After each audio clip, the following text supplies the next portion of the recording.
ಓಯ್ petrol ಹಾಕಯ್ಯ. Helmet ಇಲ್ಲ ಅಂದ್ರೆ ಪೆಟ್ರೋಲ್ ಹಾಕಲ್ಲ ಸರ್. ಏನಯ್ಯ ತಲೆ ಎಲ್ಲ ಮಾತಾಡ್ತೀಯ, ದುಡ್ಡು ಕೊಡಲ್ವಾ? ಹಾಕಲ್ಲ ಸರ್. ನಮಗ್ ಲಾಸ್ ಆದ್ರೂ ಪರವಾಗಿಲ್ಲ. ಇವತ್ತು ಸಮಾಜದಲ್ಲಿ ಹೆಲ್ಮೆಟ್ ಹಾಕ್ತೆ ಎಷ್ಟೋ ಜನ ಬಿದ್ದು ಅವ್ರು ಹೆಚ್ಚು ಕಡಿಮೆ ಮಾಡ್ಕೊಳ್ಳೋದು ಅಲ್ಲದೆ ಅವ್ರ ಮನೆಯವನ್ನೆಲ್ಲ ಬೀದಿ ಪಾಲ್ ಮಾಡಿದ್ದಾರೆ. ಹೆಲ್ಮೆಟ್ ಹಾಕೊಳ್ಳದೆ ಇದ್ರೆ ಯಾವುದೇ ಕಾರಣಕ್ಕೂ ಪೆಟ್ರೋಲ್ ಹಾಕಲ್ಲ ಸರ್. ಈ ಆಂದೋಲನ ಇಲ್ಲಿಂದನೇ ಶುರುವಾಗ್ಲಿ.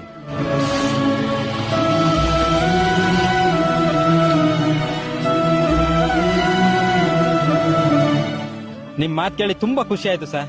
ಇವತ್ತು ಪೊಲೀಸ್ನವರು ಹೆಲ್ಮೆಟ್ ಹಾಕಳಿ ಅಂತ ಬಡ್ಕೊಳ್ತಾರೆ. ಸಾಲ್ದು ಅಂತ ದಂಡ ಹಾಕಿ ಬುದ್ಧಿನೂ ಕಲಿಸ್ತಾರೆ. ಆದ್ರೂ ನಮ್ ಜನ ಹೆಲ್ಮೆಟ್ ಹಾಕಲ್ಲ.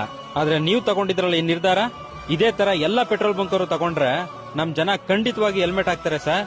ಅವ್ರ ಮನೆಯವರು ಕೂಡ ನೆಮ್ಮದಿಯಾಗಿರ್ತಾರೆ. ಸಾರೇ ಜಹಾಂ ಸೆ ಅಚ್ಚಾ ಹಿಂದೂಸ್ತಾನ್.